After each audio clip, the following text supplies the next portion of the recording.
just when you thought it was safe to go onto iTunes. This is Next Level Guy, the only website that makes self-development as fun as going to the movies. It's time to take the red pill and escape the Matrix.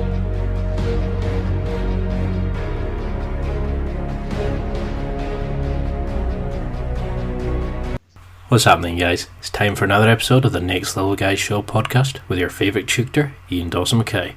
Next Level Guys, the go-to men's interview, interest and improvement website, where I quiz the experts to find out the hacks, tips, methods and protocols that you can implement in your own life to take it to the next level and live happier, healthier, wealthier, sexier and so much more. Today's guest is Jay Cutler. Jay is an American IFBB professional bodybuilder.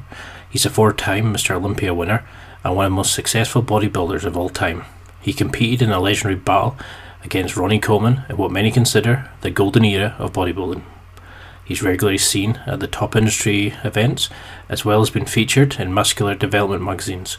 Since he's been retired from competing, he's built an incredibly successful supplement, training, accessories and online coaching business. In this interview, we discuss his story, his training methodologies, his mindset, how he bounced back to win the title after coming second, his top tips for new listeners and more experienced competitors too, and so much more. By listening to how Jay built his physique, you may learn how to build the life you want. And now, let's get to the interview.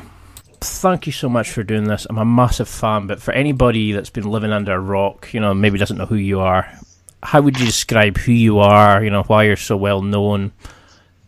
You know what, I'm one of the, I believe, obviously Mr. Olympia winners, which kind of puts us in an elite class, right? But if you look up the word bodybuilding, there's a few apparent names. I mean, Schwarzenegger being the main one, but in the modern day era, I would consider myself, to be one of probably the greatest rivalry of all time. With the underdog status as myself, right? So, that usually is what kind of builds someone's career and character, and people admire a lot as someone that perseveres through many obstacles, no matter what the circumstance is. And, I'm a guy that had a very, not necessarily a tough upbringing, but I was not classified as someone that would just go straight to the top. I mean, I finished second to last in my first Mr. Olympia, and then, within two years was almost winning, and then I eventually won after being second, and that second place can be a curse sometimes to many people. I was able to break that tradition. The only guy to ever lose the title, come back and win it in history, the next year. And then, being retired, I think that I've been able to stay relevant, crossing over from magazines to social media and continuing to inspire people to believe in themselves and overcome anything to become what they want to become. Because that's what I love about your stuff is there's been this evolution. You've never kind of stayed still or rested on your laurels. You've created your own supplement line. You've got your Jay Cutler television series on YouTube. You've got so much going. You never seem to be resting. You're always training. You're keeping going, compared to some of these other guys. So you mentioned there about your upbringing. Now, you kind of had a similar upbringing to me where, you worked for your parents and you kind of helped out on the weekends and stuff, but you actually worked full-time with them and then went to school. Do you think that was working on your brother's construction business? Was that what encouraged your love of lifting heavy and pushing yourself? Or was that always there? It definitely helped with my physique because I started doing concrete form work at the age of 11. So by the time I was 14, I was very well developed. And although I didn't really get into weight training any serious until I was 18, I did toy with weights a little bit in the weight room in high school from 15 to 16, 17, but I actually joined the gym when I was 8 on my 18th birthday. So just as I turned 18, and that's when I started my journey towards being a bodybuilder. But I always had a great physique. I learned a lot by reading books about bodybuilding and fitness. I had a love for it since I was 12. I was influenced by my sister's boyfriend, who she ended up marrying. So basically my brother-in-law, he was avid into lifting weights, and he used to have bodybuilding books, and I saw an old Muscle Builder magazine with Chris Dickerson on the cover when he won the Olympia back in like 81 or 2 or somewhere around there, whenever he won the Mr. Olympia. It was crazy, because I said, man, this is what I want to look like. But I think that definitely influenced me. But more importantly, it gave me the work ethic. I think you learn a lot about yourself through your early years. And, you know, I was taught always you need to work extremely hard. And to be honest, I was very, I kind of had a lot of like hatred towards my family at the time, because I felt like I was the only kid that was working after school weekends and on school vacations while everyone else was living their lives. You know, I was doing chores and I was working in the concrete. So not only did I have to work doing the concrete, but I'd come home, I had a lawn mowing job of, like, my dad had like 4 properties at the time. So I literally had to take one day off from doing the concrete just in order to keep up with my lawn work in the summertime. Then of course we had chores around. We had a small kind of farm where, you know, whereas chopping wood or, you know, taking care of animals or, you know, doing like odds and ends, you know, burning brush or whatever it is. So I would spend a lot of the weekend days doing that kind of stuff, and I was very limited on doing a lot of social activities. So in general, I mean, that kind of lifestyle is really what I explained through my bodybuilding career, is very, very antisocial, dedicated, where there was no, like, you know, most people say, oh man, I got a text from a friend the other day. He's like, no, I'm just losing motivation. You didn't have that ability because you couldn't take your foot off the pedal, being from a young age and having a family business. There were no set hours. We didn't have restrictions. Oh, you can only work someone 40 hours a week or 8 hours a day. Shoot, we worked 14, 16-hour days a lot of times. I remember doing concrete under headlights at night because, listen, that's how our family made money.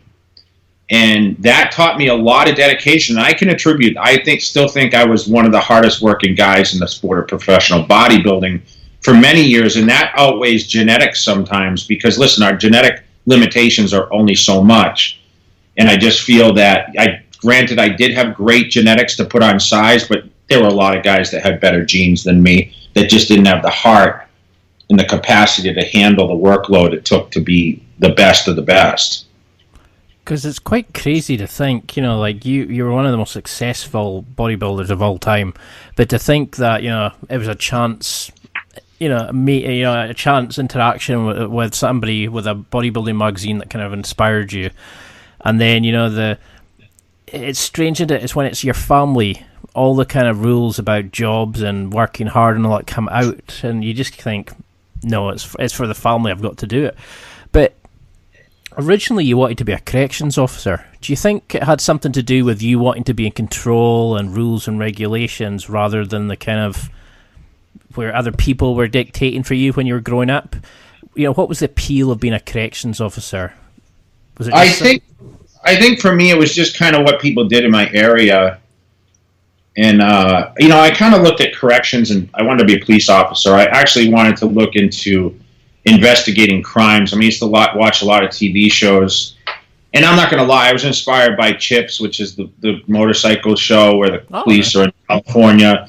So, like, my dream was to move to California and ride a motorcycle as a cop. I was into motorcycles and ATVs and snowmobiles and stuff when I was younger. So my dream was actually moved out of Massachusetts. I grew up there, and moved to the West Coast. It's everyone's dream to, you see California and you see the sun all the time, the convertible tops. And I mean, as I got into bodybuilding, you know, I eventually wanted to be a bodybuilder, and it's exactly what happened. Joe Eater moved me out there when I was 25 to basically become a professional bodybuilder in California, and I took advantage of that. But I just wanted to do something that I felt, okay, this is my calling, and it seemed to be something in the crime field, because I loved watching those shows, and I was always intrigued by investigations and I read a lot of like mystery books when I was growing up, and unsolvable crimes and that kind of stuff. So I was intrigued by it, and that's kind of where I was heading. And as I got into college and started training, weight training is when I really caught the bug of bodybuilding as a full-time profession. Once I won the Teen Nationals, I knew I had something special, because I was told, listen, you're above the average, and you really could make a career of this. And that's when I really was influenced to push towards that, and the rest is kind of history. Because you've certainly got that investigative sort of attitude towards it, like testing and going back to the drawing board after you came second, and what do I need to do to fix this to get back into first? You can see that of your personality, that you like to really push, and push and find out what you can do to change. But why do you think you've been so successful compared to many other lifters? How did you go from being great to being world class? What do you think it is about you and your lifting, or your approach to it, your mindset, that's really kind of surpassed you compared to other people? I think number one, I'm stubborn, so I don't know if that's good or bad. I hate to lose. I was competitive, but I worked with, I had a good friend who was a mentor to me growing up. He was an older business guy, so I had a business sense around me that, I always thought, listen, I can only limit my body so much, so let's at least market myself. And, I was kind of taught that early. If you're going to do it, you might as well, build your mail order and have your merchandising around it, and, just try to build a rapport with the fan base. And once you have a whole team together, a squad, you really can excel, because you've got a lot of great minds behind you that, will always give you that assistance. And I think, that kind of developed my fan base. But, Chris Aceto, who was my nutritionist from 6 months in from when I started training, he was kind of the big push for me in believing that I could be great. Because remember, he worked with some of the best guys even back then.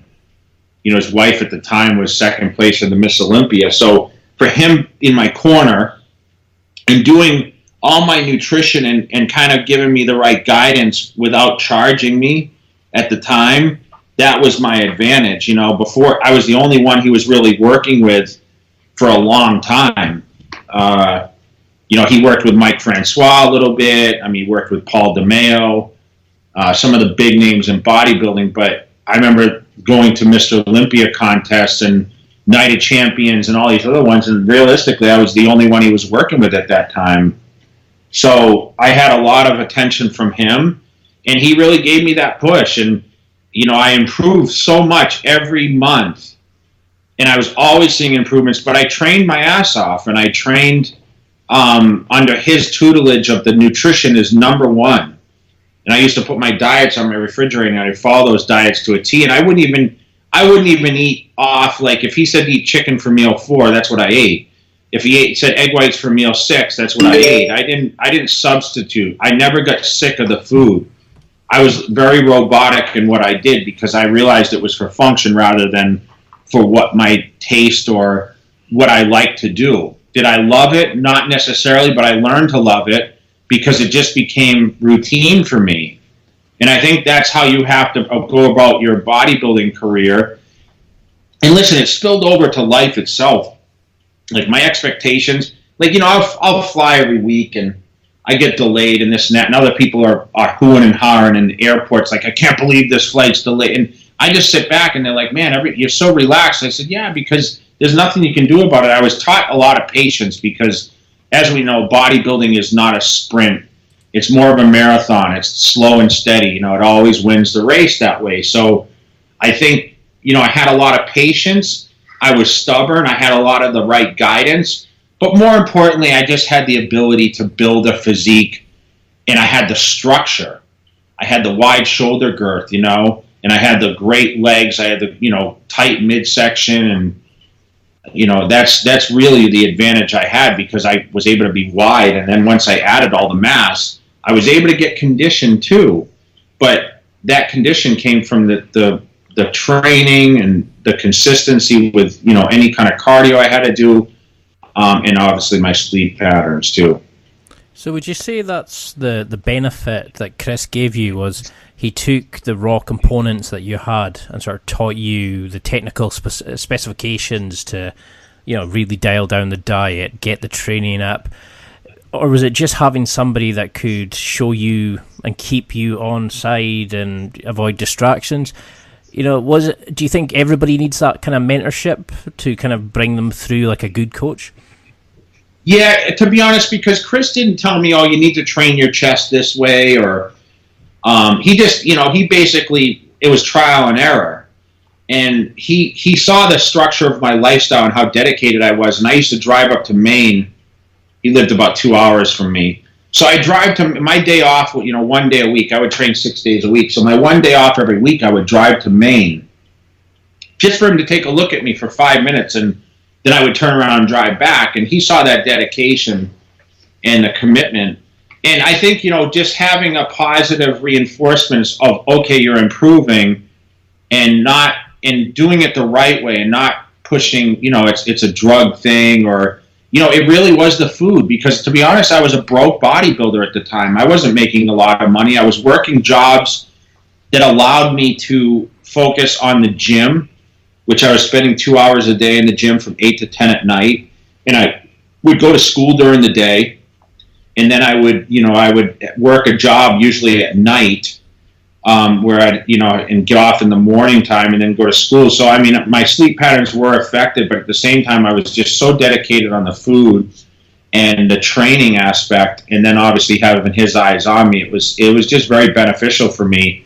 And I just had a very, very structured lifestyle. I wasn't the average 18, 19, 20, 21-year-old kid where, I was out partying or doing a lot of the things that those younger generation people do.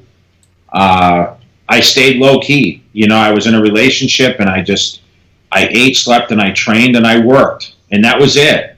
And I enjoyed it because I saw so much progress, and I knew that eventually it would pay off. I never imagined it would pay off like it has. My career is way, way, way beyond any expectations, including the Mr. Olympia titles, the financial status, and also the respectability that I've earned in this business. It's all a shock to me because I was just a kid with a dream. And I said from the beginning, no matter how successful I get, I'll always treat people like I started treating people from day one. And I think that goes a long way. I never thought I was any better than anyone else. And I know anyone can lose on any certain days, and anyone can get injured on any certain days. And, God has a plan for all of us. And my plan, fortunately, worked. It was something I loved to do.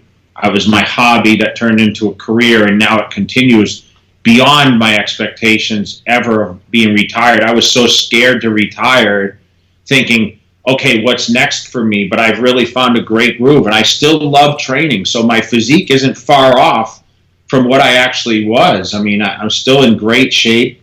My body is responding very, very well. I have no aches and pains or joint pains or injuries or nothing is holding me back from doing what I do on a daily basis, and I'm very blessed for that. Because that's the beautiful side of it. It's like, I can see that you'd be the same person if you didn't have that level of success. You'd still love lifting, you'd still love going to the gym and helping others, and you seem to be this genuine, lovely guy that's so warm and friendly on his videos. And you get some people that as soon as they become famous, they become complete arseholes, and you just think, you've just got that personality that I think you'd be the same person with or without the success. And what you've done has obviously worked superbly.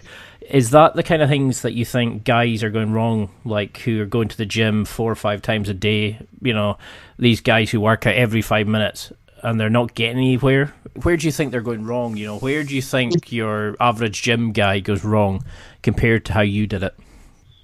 I just don't think they train. I just think that people bring cell phones in the gym, and that's the biggest problem. Too many distractions.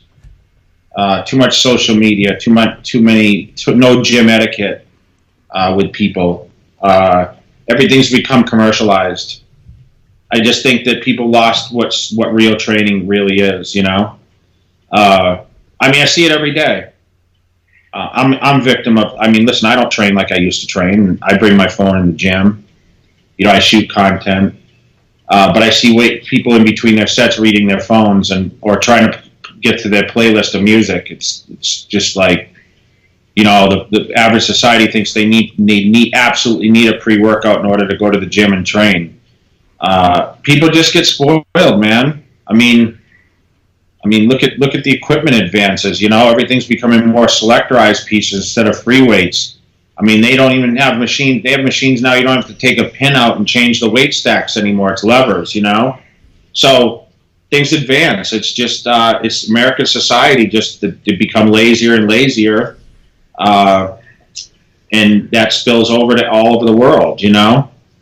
But the heart and soul of training is definitely dissipated. That's all.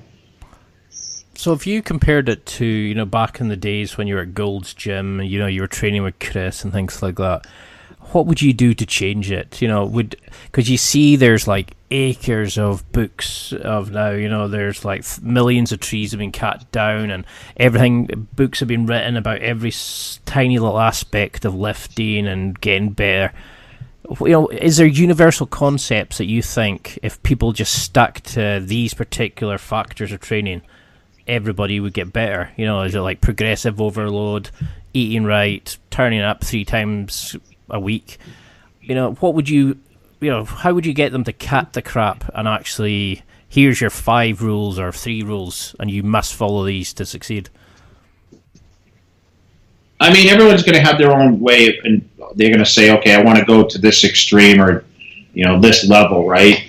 But I would just keep it very simple. I think people have now with the internet, you know, you talk about all these training theories, you know, like progressive overload, and, you know, you talk about giant sets, and you talk about all these different theories that have kind of been around forever. But listen, we're volume trainers. As a bodybuilder, I followed what Arnold did back in the day. Of course, they used to train for 3-4 hours, which I think is way too much, but you know, science shows. I mean, listen, you can spend an hour.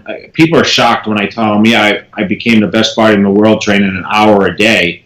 That's pretty much the truth, you know. I mean, if I went to the gym, I would take me 30 minutes to train a body part on most occasions.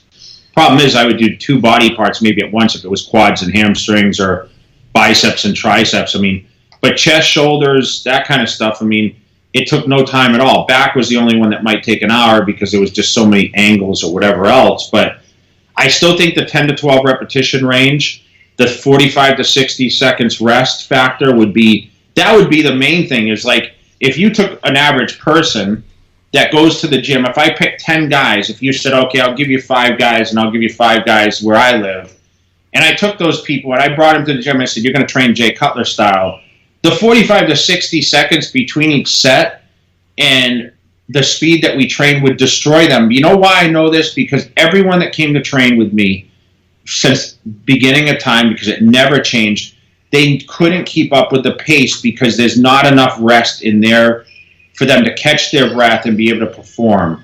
And that's the one thing I noticed, is that people love to jerk around between sets or talk to people, or, you know, they use the gym as a social atmosphere. So that's why, like, people go to Kuwait and they've been training and they're making all this progress, because there's no real bull crap going on there.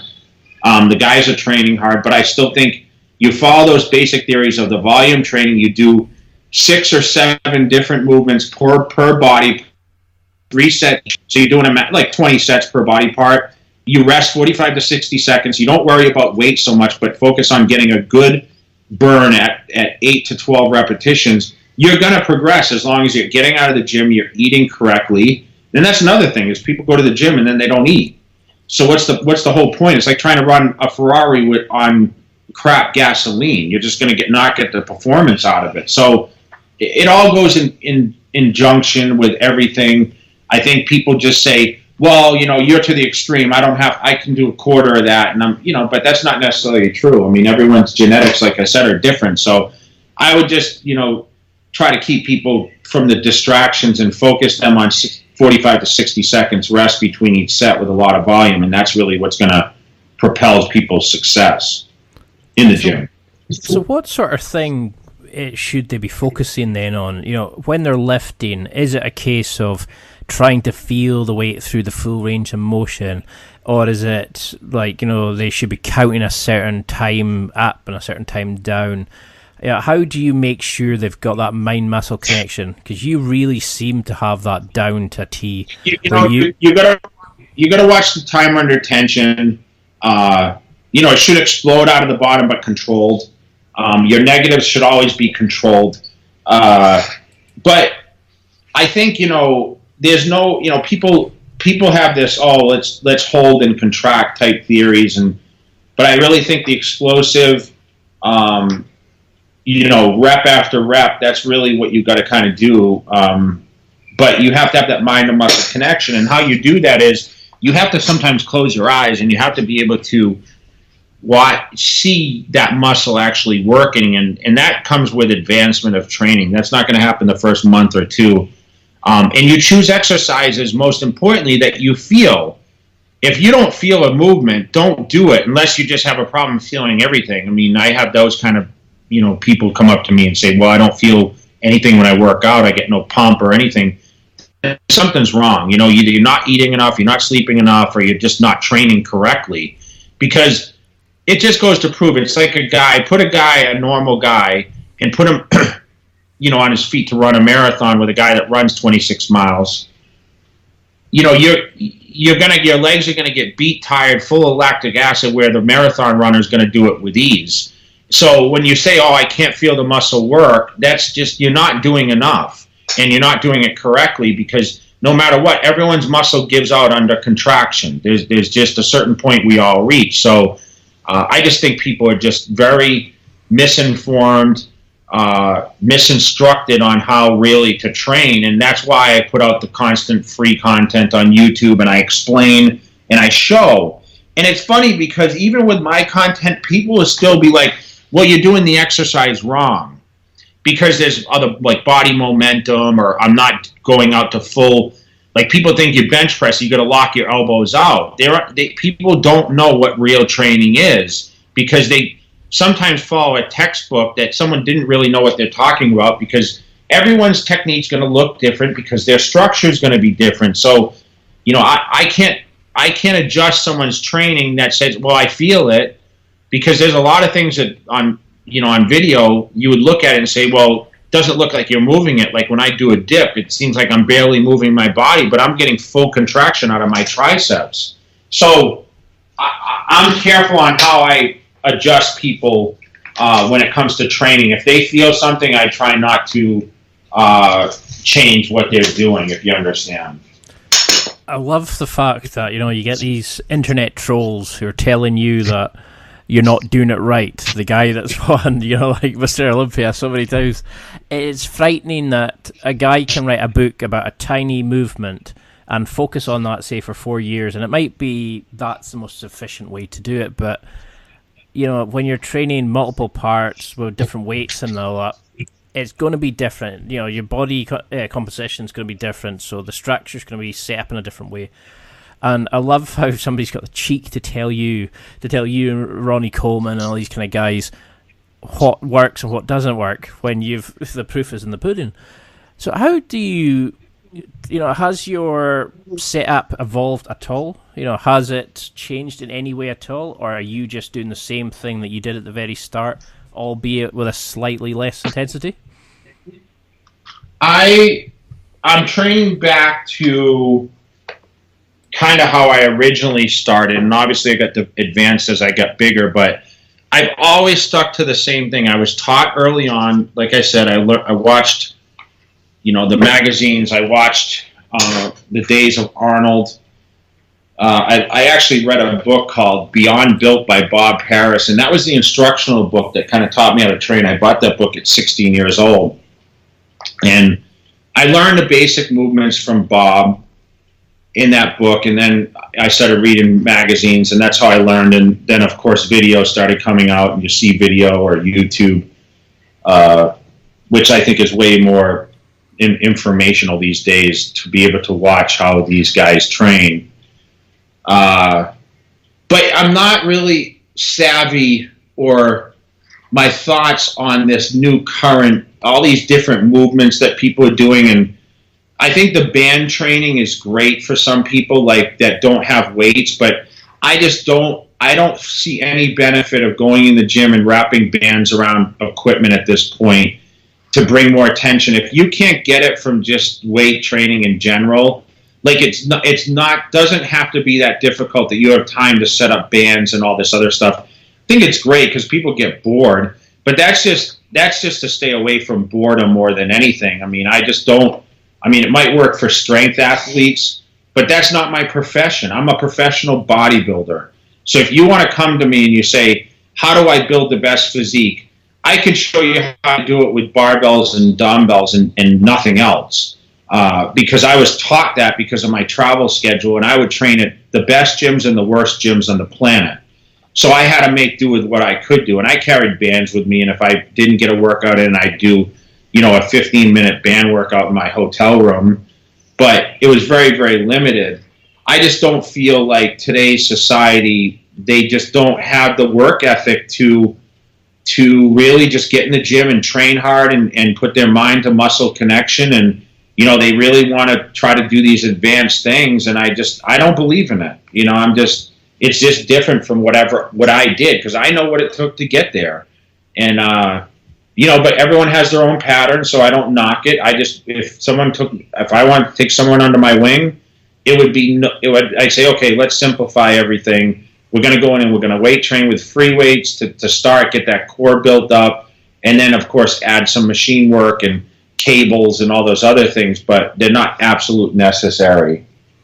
Because that's the thing, isn't it? Is everybody comes out with, no, you have to use this machine, you have to use 50 different specialization moves for your biceps and your back, and you can't possibly just do, like you were saying, 10 to 12 reps, I think people have overcomplicated this now, and there's so much guff out there that people go way OTT, and it's like you said, is you stuck with the basics, your concepts, and the success is there. So was there any sort of small changes that you can think of that gave you like a massive improvement, or is it just going consistent? Was there anything you did? No, it was consistent and just time. I mean, I can't ever say this, people always ask me, and it's a very common thing that's out there, is what's the secret, right? There is no secret. Consistency and dedication and, finding trial and error what works best for you. But it pretty much, like I said, it stayed the same way through my whole career. So there's no secret or shortcut or anything. I mean, it's just time in the gym and time, eating the meals and time of the sleep patterns and everything consistently. There was no anything I can pinpoint other than I was a volume trainer that liked to sleep and rest a lot, naps, and I ate 7 meals a day. And I did that day in, day out with no days off. So that's really what my career comes down to. So back in that period, how did you rest and recover? Because was it just eating, just making sure you had like a full diet each time you got your meals, you got your rest? Because that seems a phenomenal workload to the average person.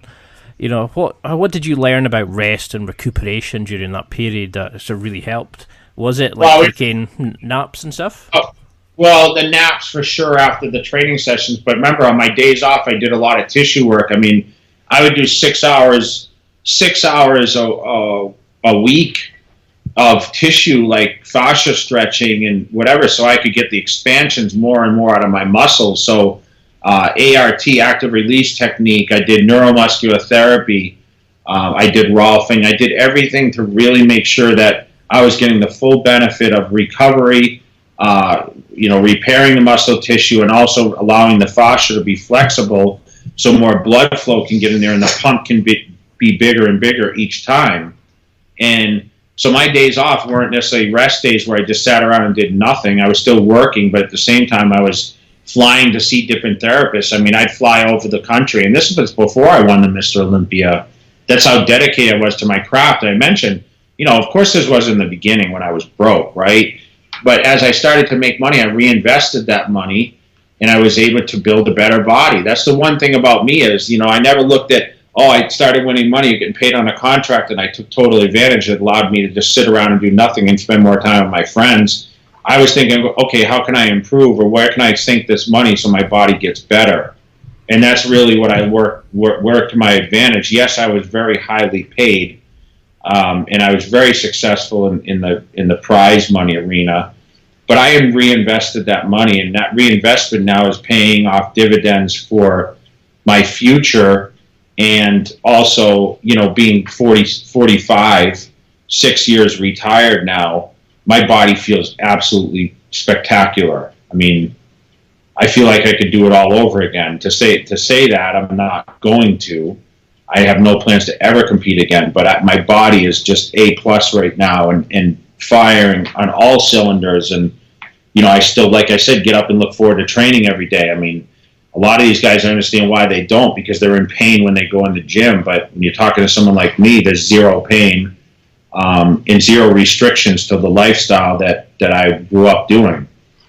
Yeah, I mean, from your recent stuff, you look in phenomenal shape. You're not limping, you're not carrying injuries like some of these guys are.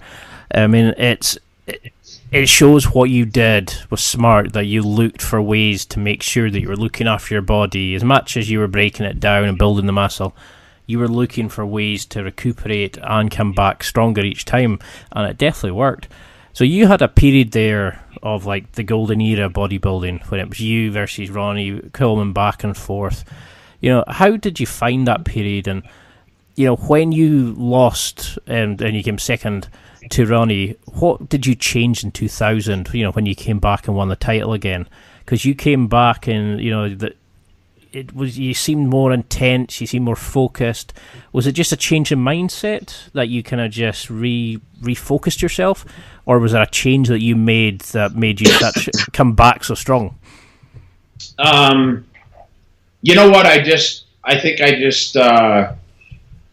I learned a few different things, and I learned a lot about myself, winning and losing. And I think, it sucked not having the title, and I realized that my body still had the potential. So, I switched coaches at that time, and I learned a couple different diet techniques, but at the same time, it was just a condition thing. I had to learn how to get in better shape, and I think I did more cardio, and that's when I kind of, learned more about my body. But I was hungry. I was hungry after losing, and, I just wanted to win the title back. There's not much more else. I mean, there wasn't anything drastically different. I worked hard every year, but I might have done a little more cardio, and I just ate a little different. I actually ate more for that 2009 comeback, than I ever ate. And I came in a lot, tighter. I came in 10 pounds lighter than normal, which I think was just a better look for my body, that's all. So the condition was there. Well, now would be a perfect time for a quick break. I just wanted to give you a quick update on my affiliate schemes.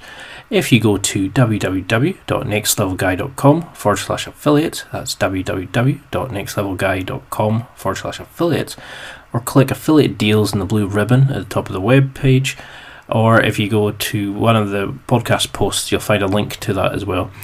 In my affiliates page, there's a lot of special offers, listener exclusive deals, and discount codes available. There really is something there for everybody. It doesn't matter if you're buying for yourself, a partner, a special occasion, an office, pool, Secret Santa, all those sorts of things. There really are some amazing things there. There's some interesting products by some amazing companies. You really will find anything and everything there.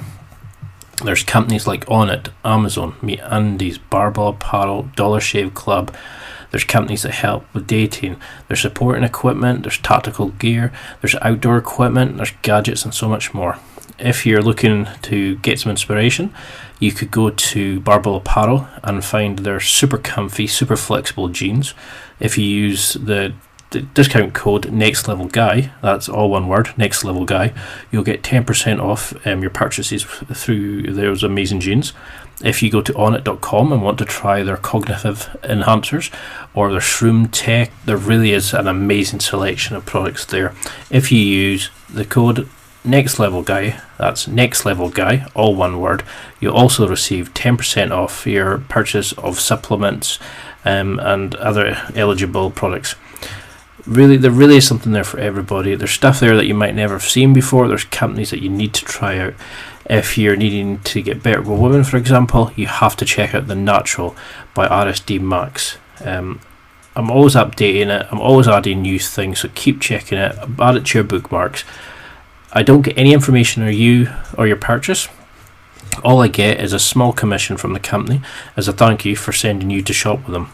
I use that money then to develop the podcast, to get better mics, to get better music and that sort of thing. You don't get charged anything extra. All you do is get to take advantage of some great deals and some awesome opportunities. You help me make this podcast better by using those links. But if you have 5 minutes to spare, I would love it if you could go into iTunes or your other podcast platforms and leave a rating or even better review. And now, let's get back to the interview with Jay. Thanks for listening. So how did you look at when you came in second? Because it's, to some people it would have crushed them, but like you said, it made you hungry, it made you kind of motivated to really push and to get your title back. So how did you use that as a positive? Because everybody sees rejection as a bad thing, but you seem to have used it to drive you forward and just, smash another goal. Did you just kind of reset and then focus it again, or did it take a while for you to kind of readjust and get back into it? No, because, I was always kind of takes the pressure off when you're not the champion, but nothing really changed for me. I know people think, you made a big improvement from one year to the next, but it really wasn't. It was just a conditioning factor. So it was just, I had time where I was contemplating retiring at the time because I was just working on a lot of business things. And, the one good thing about bodybuilding is I never really did it for the money. I did it for the love of it, and that made it a lot easier. Granted, it wasn't so bad when I did make a lot of money doing it, but I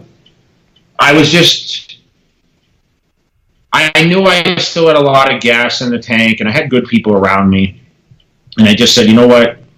I'm just going to go back and do what I did, and it will be a different result. I knew I could come back and be stronger. I've been great at certain times in my career, and other times I've been subpar. So it was just an off year, and I wasn't being lazy or anything like that or complacent, or I was just doing what I normally did. And the thing is business was a huge part of my career, and I wasn't going to cut back on business because that's where, I was building for these days when I retired. I mean, I'm earning more money from professional bodybuilding than I ever did, even when I was winning Mr. Olympia, and I feel my popularity is more than ever now. And that's because I always had my mindset on the business rather than, if I can win this thing 10 times.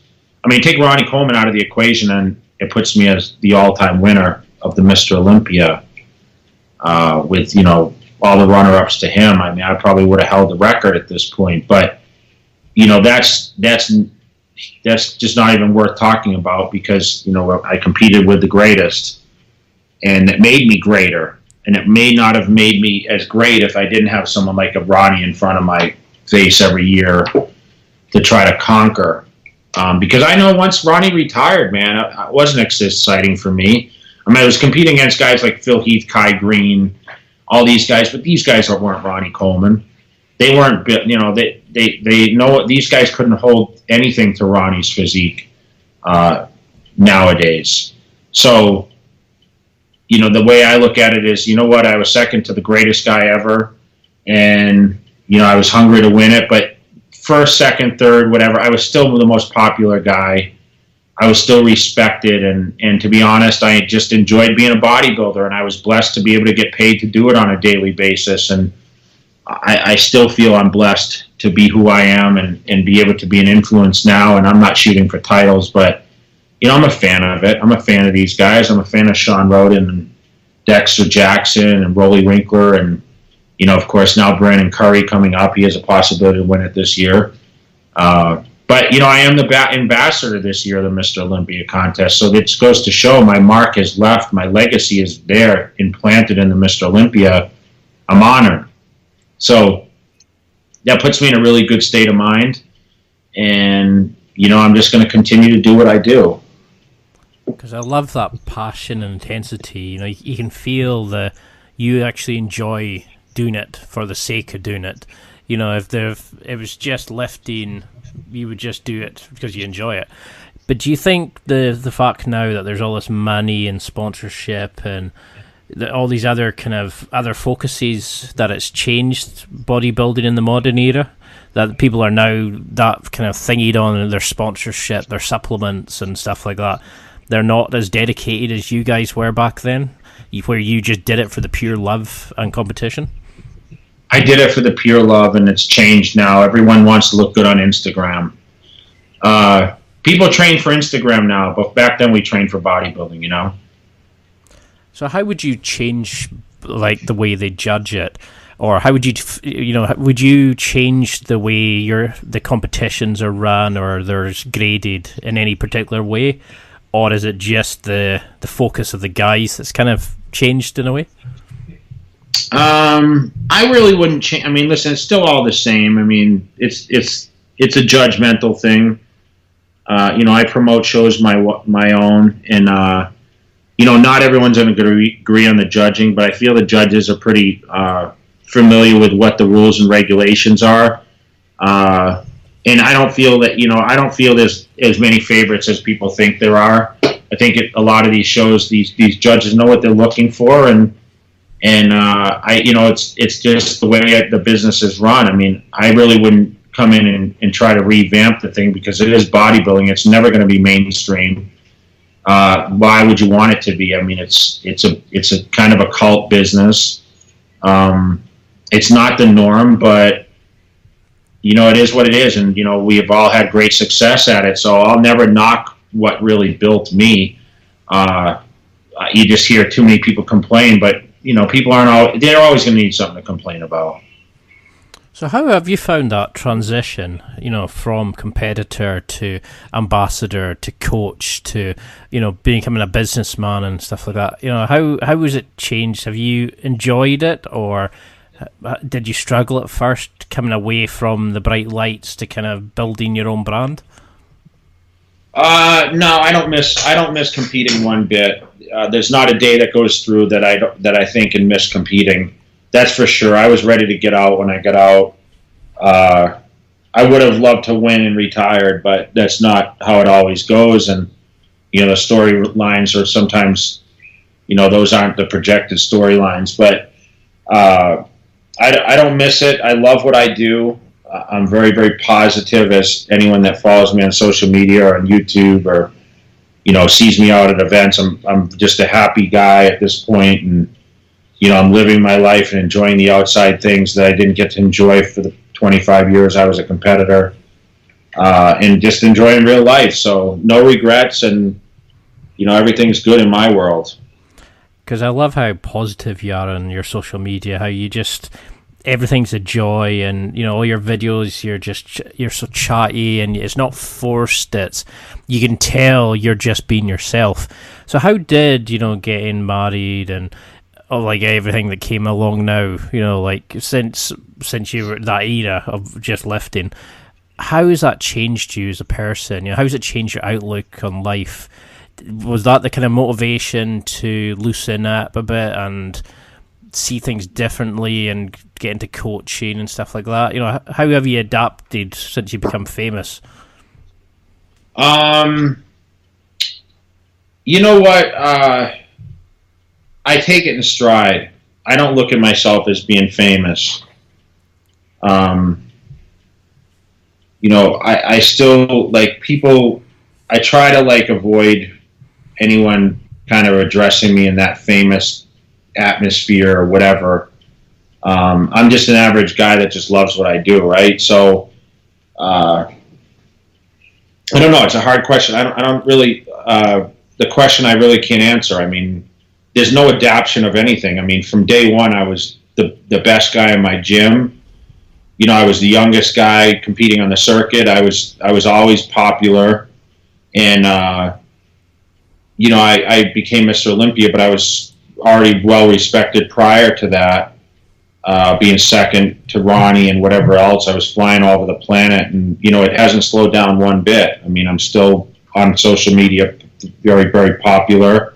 When I walk on the street, I'm more popular than I've ever been now, but it's just a respect thing, and I appreciate all the support, but I'm just trying to help people be their absolute best. That's all really I can give at this point.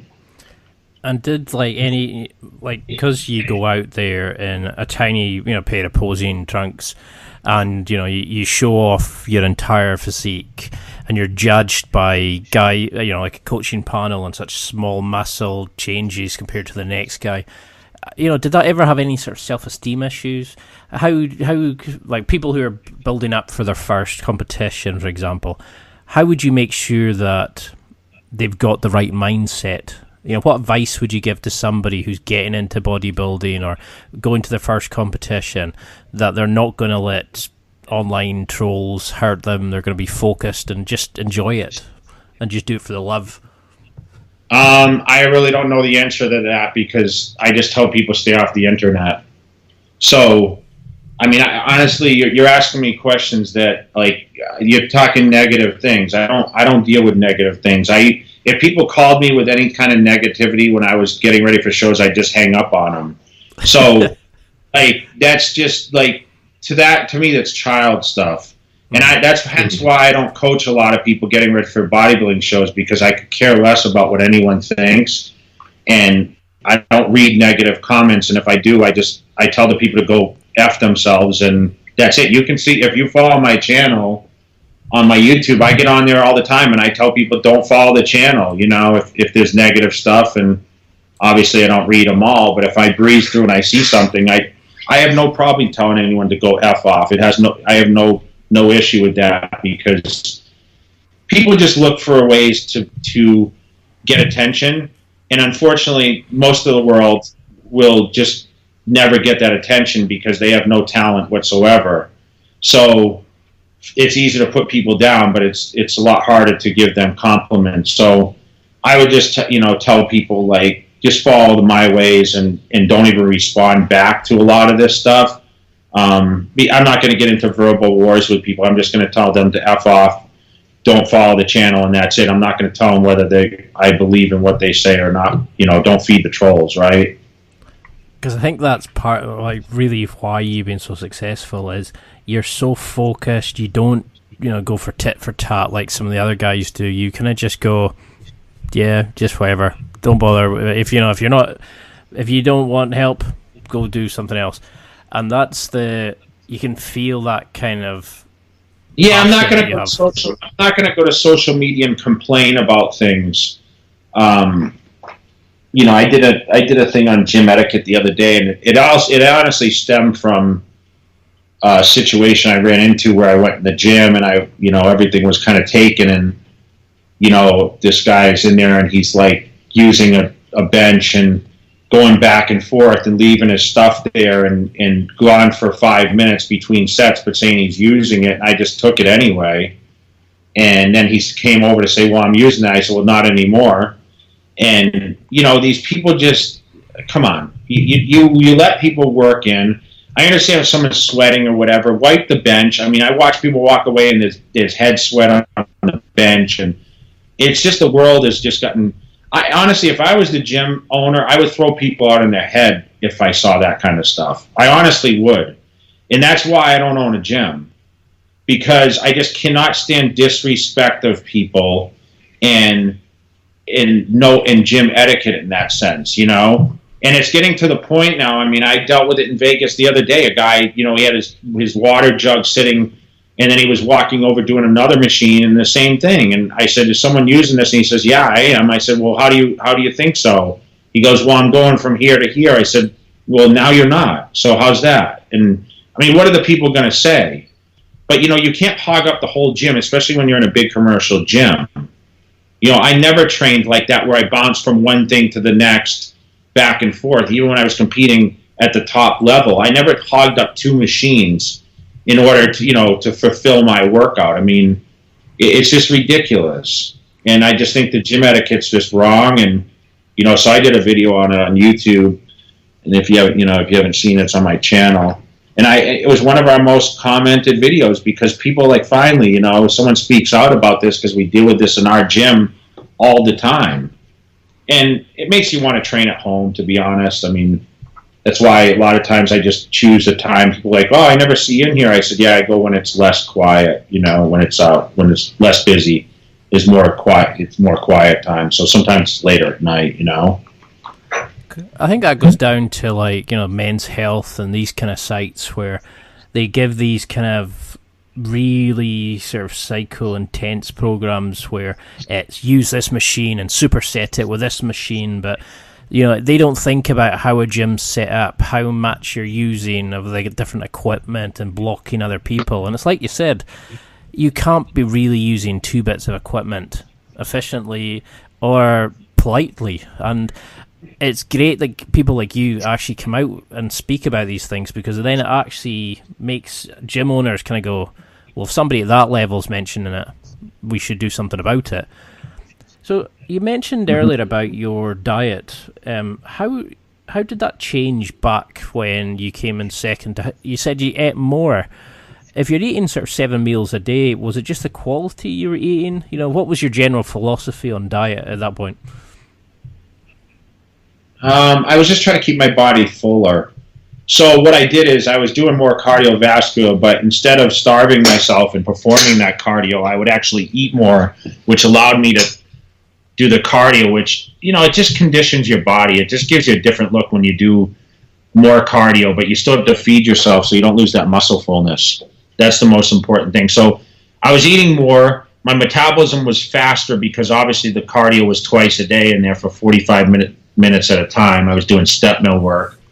I never had done that in my career before. So I was able to eat more and I was able to utilize the food deeper. And obviously the physique paid off. So if we took your, the concepts that you mentioned about how to train, how would you set up somebody's diet? How would you tell them to eat?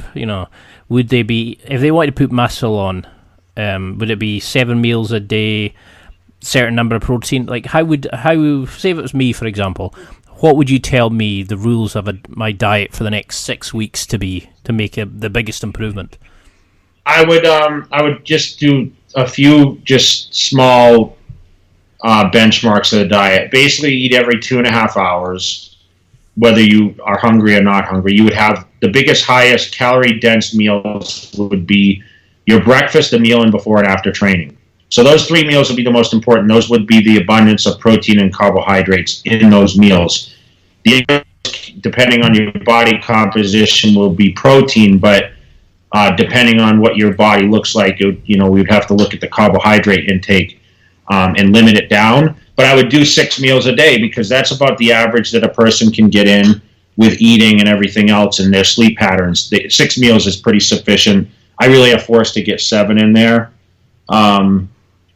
So that's pretty much how it would be. And would that be like a steak and a couple of potatoes? What kind of size are we talking? I mean, it would depend on your body type. I mean, I can't, on an interview, I could never say, well, you need this or that. I mean, listen, some people would eat fish, some people would eat chicken, some people eat turkey breast, they'd eat egg whites.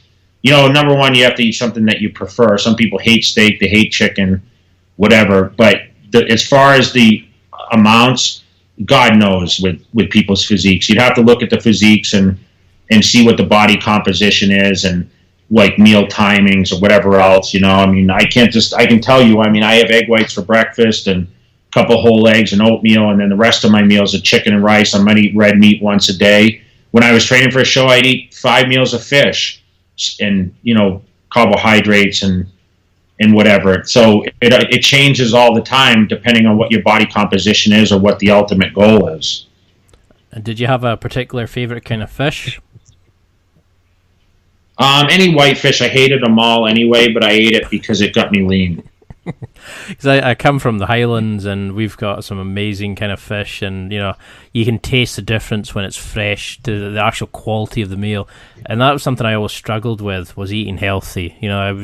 I would like, I do jiu-jitsu just now, and I'm started lifting again, and I burn and do like amazing stuff in the gym and all that, and then I come away and I eat crap, and that always screws me over. So it's something I definitely want to do, and that's why I'm so keen to get to speak to you, because you've got an amazing line of products. You've achieved such a success in the bodybuilding world, but you're still humble, you're still passionate, and you're still so helpful and positive about everything. Is there something about you that you feel you would like to talk about more, or is there something that people don't know about you that is there like a certain questions you get fed up answering? Have you got to a point where you've answered the question so many times? Does it ever get boring in a sense, or do you enjoy lifting and talking about it that much? Not really. I enjoy lifting. I like talking about it. I mean, there's no real stupid questions. I mean, people ask, like, do I eat my protein or my carbohydrates first when I eat my meals, or when should I drink the 1 gallon of water or 2 gallons of water a day? I mean, to drink between meals, during meals, like, there's certain questions that, I mean, even I've asked myself sometimes and wondered. Just like you asked, well, what would someone eat, right? Is red meat that bad for you? The studies show that red meat's not actually, depending on your blood type and whatever else. I mean, you really, people can get away with eating red meat 4 times a day and get lean on it. Other people can't. I just tend to stay away from a lot of red meat at this point just because of my age. And honestly, I'm not going to lie. When I eat a lot of red meat, I get bigger and fuller, and I don't want to be bigger and fuller. Like, I get bigger muscle-wise, not fat. Like, my muscles swell, it seems like, when I eat more red meat. So I try to stay away from the red meat more because I don't want to be big, believe it or not. I'm not going to the gym with the mindset of, I want to get bigger arms or bigger legs. I'm actually working to try to shrink my body, but still look proportionate. So for me, there's no real, what you see is what you get, right? So I don't have anything that people haven't learned about me. I'm actually an introvert. I don't really like the limelight. If you said, what's my ideal, like vacation or whatever, it's at being at home with my dogs and just chilling out and not being around big crowds and being around a loud atmosphere. I don't want to go to an island and sit on the beach, or, I mean, I sit in my backyard. I just came out of my pool, 40 minutes ago, and this is ideal for me. I mean, I have to go to work this afternoon and spend time at my office, but I actually go in later in the afternoon because I do all my shipping at 9 at night. So my days start in the morning very, very early at home. How can you vacation from a vacation is what I tell people. Every day of my life is like a vacation. I own my own business. I make my own hours. I train when I want. I eat what I want. I have, the best surroundings around me. I've created this atmosphere for myself. Living in Vegas, I chose to live here. And I have everything at my fingertips that I want in life. And I'm healthy, and I'm surrounded by good people. I choose who I have around me. And, I'm just very, very blessed. That's all. And I put it on my media. Would you say that's what you're most proud of? Because you've done some amazing things, and, you've accomplished things that people can only dream about. But is that what you're most proud of? The way that you've set up your life, that you can now live life on your own terms? I don't know if I'm proud of it. I'm just happy. You know what I mean? I don't look at it as being like, I'm proud of this or what this achievement. I don't really run around with, hey, look at me, what I have, right? But I'm happy that I'm able to live happy. Let's put it that way. Because you come across as very warm and friendly and very fulfilled. You're very happy, and it's good to see, because a lot of people struggle once they stop competing and stuff like that. And you just seem to have gone from strength to strength, and that's why I was so keen to come you on, because you achieved so much when you won the competitions, but then you've not rested. You've kind of just kept going and expanded and developed and evolved. And I think that's great for guys to see that there is life after X or Y or the career or whatever, So we're coming up to our time limit. I cannot thank you enough for this. It's been an absolute honour, because, I love looking at the guys like you when I was powerlifting, etc. But when people listen to this, what do you want them to take from it? What do you want them as like a go-home message to remember most from this? You know what? I just want people to understand, like, no matter what your success is, you still have to stay grounded. And anything is achievable. You know, I mean, listen, like I said, on the competitive side, like, I was second to last in my first Olympia. I was told I'd never be as good as I ever was. I was told I'd never go pro. I was told I'd never win a pro show, and I was told I'd never win the Mr. Olympia, and I did all those. And listen, I lived a very rigid lifestyle, but the benefits of bodybuilding is still very healthy. If you do it the right way, there's awesome success at it, and you can live very, very happy and comfortably. And you don't have to end up in a wheelchair or be damaged from, pushing your body to certain extremes. But you have to know when to shut it down and not do it anymore. That's all. I think I retired early. I retired at 40. Could I have gone further? Yes. But was it necessary? No, because I used it as a stepping stone to move on to bigger and better things. And that doesn't mean putting a financial number on those bigger and better things. It means doing things that benefit other people and stop being so selfish yourself. And that's what builds a legacy. And that's what people respect in the end, is what you can give as a gift, not only to yourself, but to others. And I think that, I just want to be remembered as a guy that's really was a pioneer and created a lot of opportunity and a lot of the guideline to be successful in this business. And I think I've achieved that and will continue to achieve that. And, the work's not over yet. I'm not even close to being done. And I appreciate all the fans out there, and I hope they enjoyed it. I don't think I could add anything to that. It's very well put, and you certainly are being that pioneer that's motivating other people and pushing them on. And I'm going to love to see where you take it and how you're going to develop it, because I think you're only just getting started. But for people who want to find out more, find your social media, where can they find it? How can they search it? Is it literally just at Jay Cutler, or have you got a website, etc.? This is a perfect time to promote everything. Yeah, listen, jaycutler.com. That's kind of the hub for a lot of things. You'll see Cutler Nutrition there. You'll see, cutlernutrition.com. You see cutlerathletics.com. Jay Cutler, obviously, Facebook 4X. That's my main Facebook page. My Instagram at Jay Cutler, at Cutler Athletics, at Cutler_nutrition. And then, of course, my Twitter, at Mr. O. Jay Cutler. My YouTube channel, Jay Cutler TV.